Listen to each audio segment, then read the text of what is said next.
আমার ছেলে সবাই নিয়ে রাজনীতি চালাচ্ছে, সবাই ক্ষমতা করছে।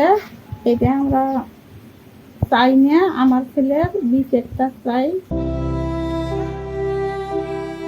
চলছে সড়ক সংস্কার। প্রত্যন্ত গ্রামের মাটির রাস্তায় বসবে পাথরের আস্তরণ। এই সংস্কার কাজ চলা রাস্তা ধরে কিছুটা এগোতেই পথিকের নজর কাড়বে একটি কবর। পতাকার আদলে তৈরি বোর্ডে লেখা আছে নাম পরিচয়। 2024 অভ্যুত্থানের প্রথম শহীদ আবু সাইদ ঘুমিয়ে আছেন এখানে।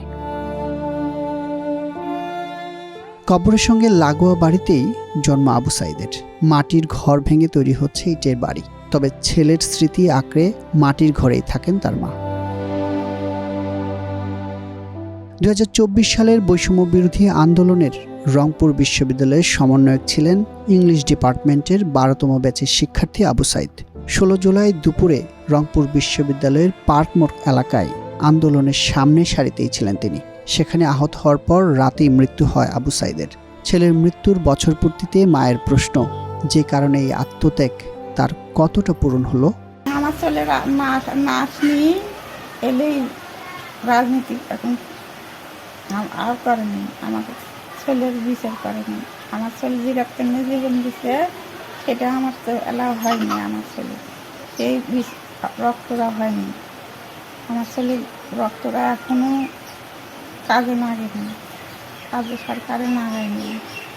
কখন নাগাবি, কখন সুস্থ বিচার করবি, কখন ভালো একটা সরকার হবি, কখন দুনিকে ঠান্ডা হবি, এখনো তো হয়নি দুনি ঠান্ডা। এখনো তো দেশের গণ্ডগোল, জীবন দিলিটাও আছে।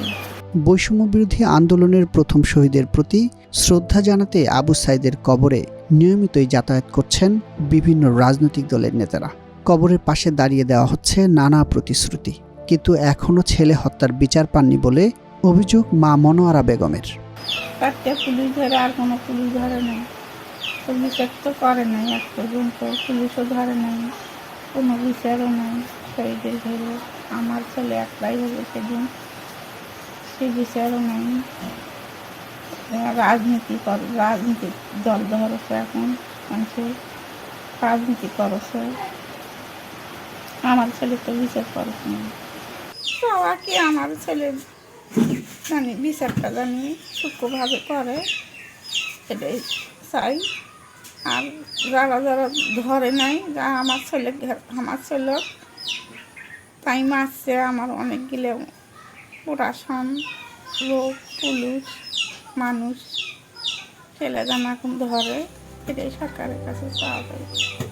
2024 সালে 16 জুলাই রংপুরে আবু সাইদের মৃত্যুর ঘটনায় একটি মামলা করেন তার বড় ভাই।